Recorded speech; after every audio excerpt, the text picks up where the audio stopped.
भक्तों, पूज्य गुरुजी ने अभी अपनी 2 दिन पहले की कथा में मकर संक्रांति के दिन एक ऐसा विशेष उपाय बताया है जो उन्होंने आज तक अपनी किसी भी कथा में नहीं बताया।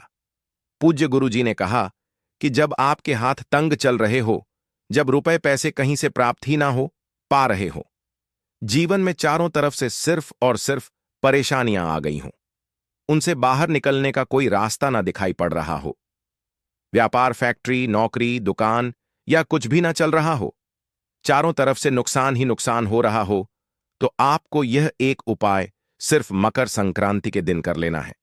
और गुरुजी ने कहा कि आप कुछ ही दिनों में देखेंगे कि आपके जीवन में कितना बड़ा चमत्कार हुआ है। धन प्राप्ति के नए नए मार्ग बन जाते हैं, जीवन की सारी बाधाएं समाप्त हो जाती हैं। नमस्कार दोस्तों, आप देख रहे हैं वास्तु पूजा। आज हम आपको मकर संक्रांति का एक बहुत ही चौंकाने वाला और असरदार उपाय बताने वाले हैं। टूटी हुई चप्पल से जुड़ा हुआ उपाय जो आपकी गरीबी, रुकावट और नकारात्मक ऊर्जा को दूर कर सकता है। वीडियो को अंत तक जरूर देखें दोस्तों। मकर संक्रांति वह दिन होता है जब सूर्यदेव मकर राशि में प्रवेश करते हैं। इस दिन किए गए छोटे छोटे उपाय भी कई गुना फल देते हैं। टूटी चप्पल का उपाय दोस्तों, अगर आपके घर में पुरानी या टूटी हुई चप्पल पड़ी है तो मकर संक्रांति के दिन यह उपाय जरूर करें। उपाय करने की विधि: 1. मकर संक्रांति के दिन सूर्योदय से पहले उठ जाएं। 2. स्नान करके साफ कपड़े पहनें। 3. घर में पड़ी टूटी चप्पल को उठाएं। 4. अब उसे घर के बाहर दक्षिण दिशा में ले जाएं। 5. मन ही मन कहें, मेरे जीवन की दरिद्रता, कर्ज और नकारात्मकता इस चप्पल के साथ चली जाए। 6. अब उस चप्पल को किसी चौराहे या पीपल के पेड़ के पास छोड़कर बिना पीछे देखे घर लौट आएं। ध्यान रहे, पीछे मुड़कर बिल्कुल न देखें। इस उपाय के लाभ: आर्थिक तंगी दूर होती है, रुका हुआ पैसा आने लगता है, घर की नकारात्मक ऊर्जा खत्म होती है, भाग्य का साथ मिलने लगता है। यह उपाय बहुत सरल है और अत्यंत प्रभावशाली माना गया है। आपको सुख समृद्धि की प्राप्ति होती है। तो चलिए जानते हैं इस विशेष उपाय के बारे में। लेकिन उससे पहले एक है, अगर आप चैनल पर नए हैं तो कृपया चैनल वास्तु पूजा को सब्सक्राइब अवश्य कर लें और कमेंट बॉक्स में जय माता लक्ष्मी अवश्य लिखें। मां लक्ष्मी आपकी इस वीडियो को जो भी मनुष्य पूरा देखे उसकी सारी मनोकामनाएं पूरी कर देना, उसकी झोली खुशियों से भर देना। भक्तों, क्या आप जानते हैं कि आपके पैरों की चप्पल भी आपके जीवन का भाग्य बदल सकती है? घर में सुख, शांति और बरकत लाने में हमारे आसपास की हर चीज का बड़ा महत्व है। हिंदू सनातन ज्योतिष शास्त्र के अनुसार हमारे जीवन पर उन वस्तुओं का गहरा प्रभाव पड़ता है जिनका संबंध हमारे ग्रहों से होता है। इसलिए घर की हर चीज को सही जगह पर रखना और उसके महत्व को समझना बेहद जरूरी है। आज हम बात करेंगे पैरों में पहनने वाले चप्पल की। यह हमारे रोजमर्रा के जीवन का अहम हिस्सा है। लेकिन क्या आप जानते हैं कि यह आपकी किस्मत को भी प्रभावित कर सकती है? सही तरीके से रखी गई चप्पलें घर में सुख और समृद्धि लाती हैं, जबकि लापरवाही से रखी गई चप्पलें दुर्भाग्य और आर्थिक परेशानियों का कारण बन सकती हैं। भक्तों, कहा जाता है कि किसी इंसान की चप्पल देखकर उसकी आर्थिक और सामाजिक स्थिति का अंदाजा लगाया जा सकता है। सही आदतें और चप्पलों की देखभाल न सिर्फ आपके भाग्य को संवार सकती हैं, बल्कि जीवन को और भी सुखद बना सकती हैं। तो आइए जानते हैं उन महत्वपूर्ण बातों के बारे में जो चप्पलों से जुड़ी हैं और जिन पर ध्यान देना बेहद जरूरी है। लेकिन उससे पहले, अगर आप चाहते हैं कि मां लक्ष्मी का आशीर्वाद हमेशा आपके साथ रहे, तो इस वीडियो को लाइक करें, चैनल को सब्सक्राइब करें और कमेंट बॉक्स में जय मां लक्ष्मी हम पर और हमारे परिवार पर कृपा करें, हमारे दुख दूर करें, जरूर लिखें। नंबर 1, टूटी या पुरानी चप्पलें। आपने अक्सर देखा होगा कि कई लोगों के घर में टूटी हुई या बहुत पुरानी चप्पलें पड़ी रहती हैं। लोग इन्हें ठीक करवाने या फेंकने में देर कर देते हैं, लेकिन ऐसी चप्पलें घर में अशांति और नकारात्मक ऊर्जा का कारण बनती हैं। इसीलिए अगर आपकी कोई चप्पल टूट जाए या बेकार हो जाए तो उसे तुरंत घर से हटा दें। नंबर 2, मुख्य द्वार पर जूते चप्पल ना रखें। मुख्य द्वार घर का सबसे महत्वपूर्ण स्थान होता है, जहां से मां लक्ष्मी का आगमन होता है। अगर यहां जूतों और चप्पलों का ढेर लगा रहेगा या गंदगी होगी तो यह मां लक्ष्मी को नाराज कर सकता है। ऐसा होने से घर में आर्थिक तंगी और कष्टों का सामना करना पड़ सकता है। नंबर 3, ईशान कोण में चप्पलें ना रखें। घर के उत्तर पूर्व कोने को ईशान कोण कहा जाता है और इसे बेहद पवित्र माना गया है। इस दिशा में भगवान का वास होता है। अगर आप इस दिशा में जूते या चप्पल रखते हैं तो यह अशुभ माना जाता है। इससे घर में नकारात्मक ऊर्जा फैलती है और दरिद्रता का वास हो सकता है। नंबर 4, चप्पलें सही तरीके से रखें। अक्सर लोग चप्पल उतारते समय उन्हें ऐसे ही फेंक देते हैं, जिससे एक चप्पल दूसरी के ऊपर आ जाती है। यह एक अशुभ संकेत माना जाता है। ऐसा करने से नकारात्मक ऊर्जा का प्रभाव बढ़ा सकता है। इसलिए जब भी चप्पल उतारे, उन्हें सही तरीके से और व्यवस्थित रूप से रखें। इन छोटी छोटी बातों का ध्यान रखकर आप अपने घर में सुख, शांति और समृद्धि को बनाए रख सकते हैं।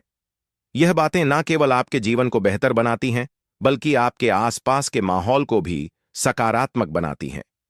ध्यान रखें, छोटी छोटी आदतें बड़े बदलाव ला सकती हैं। अगर आपकी चप्पल उलटी हो या दूसरी चप्पल पर पड़ी हो, तो यह बीमारियों का संकेत माना जाता है। इसीलिए अगर कोई चप्पल उलटी दिखे तो उसे तुरंत सीधा कर दें और अपनी चप्पल को कभी भी उलटा ना छोड़ें। नंबर 5, घर में चप्पल को दहलीज पर खड़ा करके ना रखें।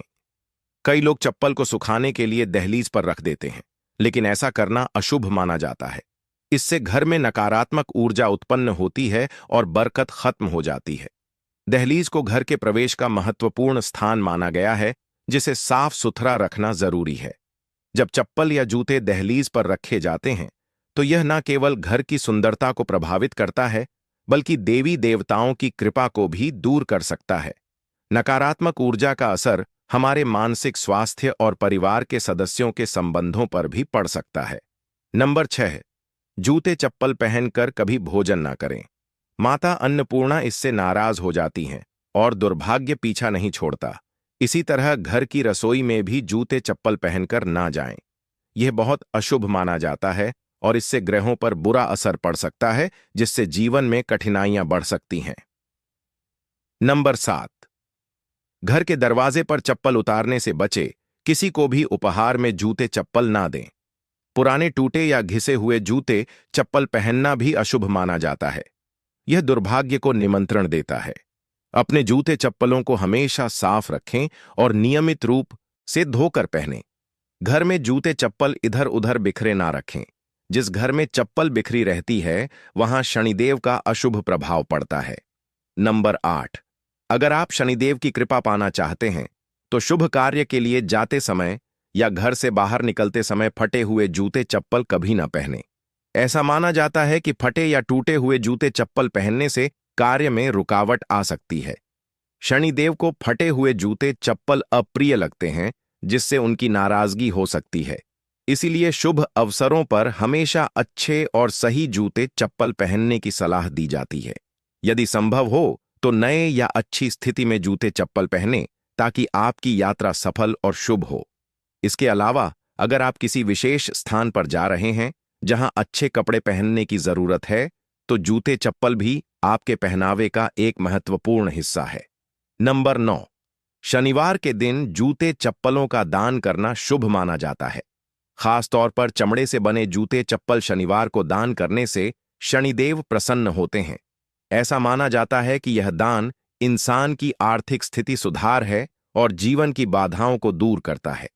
अलावा दान करने से इंसान के पाप कम होते हैं और पुण्य में वृद्धि होती है। यह न केवल मानसिक शांति देता है, बल्कि संतोष और आत्मिक प्रसन्नता भी प्रदान करता है। नंबर 10, घर में फटे पुराने जूते चप्पल रखने से बचे। पुराने और अनुपयोगी जूते चप्पल घर में रखने से नकारात्मक ऊर्जा फैलती है। इसका असर यह होता है कि घर में कोई ना कोई बीमार रहता है और गरीबी का वास बना रहता है। इसके साथ ही यह घर में वास्तु दोष भी उत्पन्न करता है। ऐसे जूते चप्पलों को या तो घर से बाहर निकाल दें या किसी जरूरतमंद को दान कर दें। नंबर 11, जिन लोगों की कुंडली में शनि ग्रह भारी होता है या जिनकी ग्रह दशा में शनि की 7.5 चल रही होती है, उनके लिए यह उपाय विशेष लाभकारी हो सकते हैं। उन्हें मंगलवार, शनिवार और ग्रहण के दिन जूते चप्पल खरीदने से परहेज करना चाहिए। अमावस्या के दिन भी जूते चप्पल न खरीदें, क्योंकि ऐसा करना जीवन में नकारात्मक ऊर्जा और समस्याओं को आकर्षित कर सकता है। नंबर 12, किसी और इंसान की चप्पल पहनने से बचें। घर के सदस्यों की चप्पल इस्तेमाल करना सामान्य है, लेकिन बाहरी इंसान की चप्पल पहनने से आपको उनके दुर्भाग्य और संघर्षों का सामना करना पड़ सकता है। यह आदत अशुभ मानी जाती है और इसे हमेशा टालना चाहिए। नंबर 13, शनिदेव को प्रसन्न करने का एक आसान तरीका है। शनिवार को काले जूते पहनकर हनुमान मंदिर जाएं। मंदिर के बाहर जूते उतारकर हनुमान जी के दर्शन करें और प्रार्थना के बाद उन जूतों को वहीं छोड़ दें। यह जूते किसी जरूरतमंद के काम आएंगे, जिससे शनिदेव और बजरंगबली प्रसन्न होंगे। यह उपाय आपके जीवन की कठिनाइयों को दूर कर घर में सुख समृद्धि लाएगा। नंबर 14, अन्न और धन के भंडार वाले स्थान को पवित्र रखें। जहां घर का अनाज या धन रखा हो, वहां जूते चप्पल पहनकर कभी ना जाएं। ऐसा करना अशुभ माना जाता है और इससे धन हानि या अन्य की बर्बादी हो सकती है। इन स्थानों को साफ सुथरा और जूते चप्पल रहित रखना बेहद जरूरी है। नंबर 15, पुराने और अनुपयोगी जूतों का उपाय। शनिवार के दिन अपने किसी पुराने या अनुपयोगी जूते पहनकर किसी चौराहे पर जाएं। वहां जूते उतारकर प्रार्थना करें कि आपकी धन संबंधी सभी समस्याएं इन जूतों के साथ समाप्त हो जाएं। प्रार्थना के बाद उन जूतों को वहीं छोड़कर घर लौट आए। यह उपाय आपके घर में बरकत और आर्थिक समृद्धि लाने में सहायक हो सकता है। आपके अन्न और धन के भंडार हमेशा भरे रहेंगे। भक्तों, घर के मंदिर में जो एक लोटा जल रखा जाता है, उसका क्या करें? घर के मंदिर का लोटा कैसा हो? पीतल का हो, तांबे का हो, और घर के मंदिर में जो एक लोटा जल रखा होता है, उस जल का हम क्या करें? कुछ लोग करते हैं गलती और बाद में पछताते हैं। ऐसी गलती आप कभी मत करना, नहीं तो कंगाल हो जाओगे, बर्बाद हो जाओगे। घर के मंदिर में एक लोटा जल ऐसे कभी मत रखना। साथ ही जानिए दीपक घर में कौन से पदार्थ का रखना चाहिए। तांबे का, लोहे का, पीतल का, कांसे या फिर स्टील का, कांच का या फिर माटी का? कुछ लोग घर में रखते हैं गलत दीपक और घर हो जाता है बर्बाद। इस पदार्थ का दीपक तो हम भी नहीं रखते। और जानिए, दीपक की लौ कच्चे कलावे से बनाए या रुई से या फिर सूती हाथ में बंधने वाले कलावे से कुछ लोग करते हैं, भयंकर गलती लग जाता है। पितृदोष, शनि दोष, काल सर्प दोष, मंगल दोष, भयंकर से भयंकर गरीबी का दोष भी लग जाता है। भक्तों, कुछ लोग यहां पर ऐसे भी होंगे जो इस वीडियो को बीच में ही छोड़ देंगे। अगर इस वीडियो को आपको छोड़ना ही है तो अभी छोड़ देना, परंतु लक्ष्मी जी मां का अपमान मत करना वीडियो को अधूरा छोड़कर। इसलिए आपको घर के मुख्य द्वार पर जल कैसे छिड़कना है, इस कार्य विधि को पूरा ही देखें। आधा अधूरा देखने से समझ लेना आप मां लक्ष्मी का अपमान कर रहे हैं। भक्तों, बहुत समय से आप लोगों के प्रश्न आ रहे हैं कि मुख्य द्वार पर जल छिड़कने का सही समय क्या होता है और सही विधि क्या होती है। किस समय हमें जल छिड़कना चाहिए और क्या मुख्य द्वार पर जल छिड़कने के लिए स्नान करना आवश्यक है या बिना स्नान किए भी मुख्य द्वार पर जल का छिड़काव किया जा सकता है। झाड़ू लगाने से पहले या फिर झाड़ू लगाने के बाद जल छिड़कना चाहिए। और एक और प्रश्न आया है कि क्या पीरियड्स में हम अपने घर के मुख्य द्वार पर जल का छिड़काव कर सकते हैं या मुख्य द्वार पर दीपक दान कर सकते हैं। और जल से ही जुड़ा हुआ एक और प्रश्न है आपका कि घर के मंदिर में जो प्रतिदिन हम एक लोटा जल रखते हैं, उस जल का हमें क्या करना चाहिए, किस प्रकार प्रयोग करना चाहिए। क्या हम उसे खाने में प्रयोग कर सकते हैं या फिर हम किसी पौधे में डाल सकते हैं। उस जल का उपयोग किस प्रकार से होना चाहिए। और कुछ लोगों का कहना यह है कि जब हम मुख्य द्वार पर जल छिड़क हैं तो घर के अंदर की तरफ से जल छिड़क या घर के बाहर की तरफ से जल का छिड़काव करें। इसके बारे में कई लोग शंका में हैं। आज यह शंका भी दूर हो जाएगी और मुख्य द्वार पर जल छिड़कने से संबंधित आपका अगला प्रश्न है कि कई ऐसे लोग हैं जो कि फ्लैट में रहते हैं, कुछ ऐसे लोग हैं जो किराए के मकान में रहते हैं, एक ही कमरे में रहते हैं, तो उन्हें अपने घर पर मुख्य द्वार पर दीपदान किस प्रकार से करना चाहिए, जल कहाँ छिड़कना चाहिए। मतलब वह इस जगह को मुख्य द्वार मानकर वहां पर मुख्य द्वार से जुड़े हुए उपाय करें। तो आज की वीडियो पूरी तरह से आपके प्रश्नों पर ही आधारित है। मुख्य द्वार पर जल छिड़कने का सही समय क्या होता है और सही विधि क्या होती है। तो देखिए, अगर आप मुख्य द्वार पर जल छिड़क हैं तो आपको ध्यान रखना है कि जल आप एक दिन पहले ही मतलब रात को सोने से पहले एक पात्र में कोई भी आप पात्र ले सकते हैं। जैसे कि आप एक तांबे का भी पात्र ले सकते हैं। तांबे का ना हो तो आप पीतल का ले सकते हैं, स्टील का ले सकते हैं, चांदी का ले सकते हैं, जो भी पात्र आपके पास उपलब्ध हो। एक लोटे में थोड़ा सा गंगा जल डाल दीजिए और उसके ऊपर शुद्ध जल भर दीजिए। और हां, गंगा जल ना हो तो भी परेशान होने की आवश्यकता नहीं है। सिर्फ शुद्ध जल से भी आप पात्र को भर सकते हैं और उस जल से भरे पात्र को अपने घर की रसोई में रख दीजिए। अब जैसे कि आप अगले दिन सुबह उठकर इस जल का छिड़काव अपने घर के मुख्य द्वार पर करेंगे। अब बहुत से भक्तों के प्रश्न आए हैं कि क्या हम स्नान से पहले यह जल छिड़क सकते हैं या फिर स्नान करना आवश्यक है। देखिए, मुख्य द्वार पर जो सुबह सबसे पहले जल छिड़का जाता है, जैसे कि जो रसोई में रखा हुआ जल होता है, यह एक तरीके से उपाय के तौर पर किया जाता है। भक्तों, घर में किसी भी प्रकार की परेशानी हो, किसी भी प्रकार के दुख दर्द रहता हो, गरीबी हो या फिर कलह क्लेश बहुत अधिक रहता है, मतलब किसी भी प्रकार की नकारात्मक ऊर्जा से आप परेशान हैं, बहुत समय से परेशानियों में ही गिरे हुए हैं, तो ऐसे में घर की रसोई में रखा जाता है और यही जल घर के मुख्य द्वार पर सुबह उठकर छिड़का जाता है। इस जल के छिड़काव से आपके घर की कोई भी परेशानी हो बहुत शीघ्र समाप्त हो जाती है।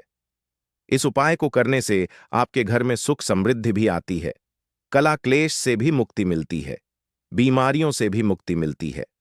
मतलब देखिए, किसी भी प्रकार की मानसिक परेशानी हो, शारीरिक परेशानी हो, आर्थिक तंगी हो या आपके घर में कोई वास्तु दोष हो, किसी भी प्रकार का ग्रह दोष हो, जैसे कि कई बार ऐसा होता है कि कई लोगों के ऊपर कई प्रकार के बुरे ग्रह दोषों का प्रभाव होता है, जिसकी वजह से घर में परेशानियां हमेशा बनी रहती हैं।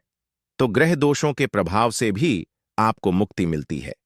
वास्तु दोष और पितृदोष भी समाप्त होता है। इसके साथ ही जैसे कि बहुत से लोगों के प्रश्न होते हैं कि उनके ऊपर किसी ने कुछ कर करा दिया है, उनके परिवार में किसी भी प्रकार की पहले कोई परेशानी नहीं थी, लेकिन अब भी कुछ समय से परेशानियां लगातार आती ही जा रही हैं और कोई रास्ता नहीं मिल रहा है। परेशानी से निकालने का तो किसी के भी किए कराए तंत्र मंत्र का प्रभाव हो, किसी की बुरी नजर का प्रभाव हो, तो भी आपके इस उपाय से मतलब इस एक लोटा जल से आपकी परेशानी स्वतः ही कुछ दिनों में समाप्त हो जाती है। तो यह घर की सभी परेशानियों से मुक्ति पाने का रामबाण और सबसे सरल, सबसे आसान उपाय होता है जो हमारे सनातन शास्त्रों में वर्णित है। तो आप अपने घर की रसोई में एक लोटा जल रखें, रात में भरकर और प्रातःकाल जल्दी उठकर उसी जल से अपने घर के मुख्य द्वार को धोते हैं तो कोई समस्या नहीं है। लेकिन इस जल का छिड़काव घर के मुख्य द्वार पर सूर्योदय होने से पहले हो जाना चाहिए। अब भक्तों, जैसे आपका अगला प्रश्न है कि क्या हमें स्नान करके इस जल का छिड़काव अपने घर के मुख्य द्वार पर करना चाहिए या फिर बिना स्नान किए भी कर सकते हैं। देखिए, यह जो हम जल छिड़क हैं, मतलब यह एक उपाय होता है, तो इसे हम स्नान करने के बाद नहीं करते हैं। सुबह जल्दी उठते हैं और उठकर सबसे पहले घर की रसोई में जाएंगे। उसके बाद उस जल को लेकर आप घर के मुख्य द्वार पर जाएंगे। मुख्य द्वार खोलकर मतलब मैन गेट खोल दीजिए और उसके बाद मुख्य द्वार पर इसी जल का छाह दीजिए, छिड़काव कर दीजिए और जल का छिड़काव करते समय अपने पितरों का ध्यान कीजिए, मां लक्ष्मी का ध्यान कीजिए, क्योंकि कहा जाता है कि सुबह सुबह मां लक्ष्मी प्रत्येक द्वार पर आती है, सबके द्वार पर आती है, जिनके भी द्वार खुले होते हैं, जिनके घर में जल का छिड़काव मुख्य द्वार पर हुआ रहता है, उसके घर में प्रवेश कर जाती है। तो महालक्ष्मी का अपने मन में ध्यान कीजिए और एक तरह से प्रार्थना कीजिए, हे मां लक्ष्मी, आप मेरे घर में प्रवेश करें, मैं आपका स्वागत करने के लिए तैयार हूं।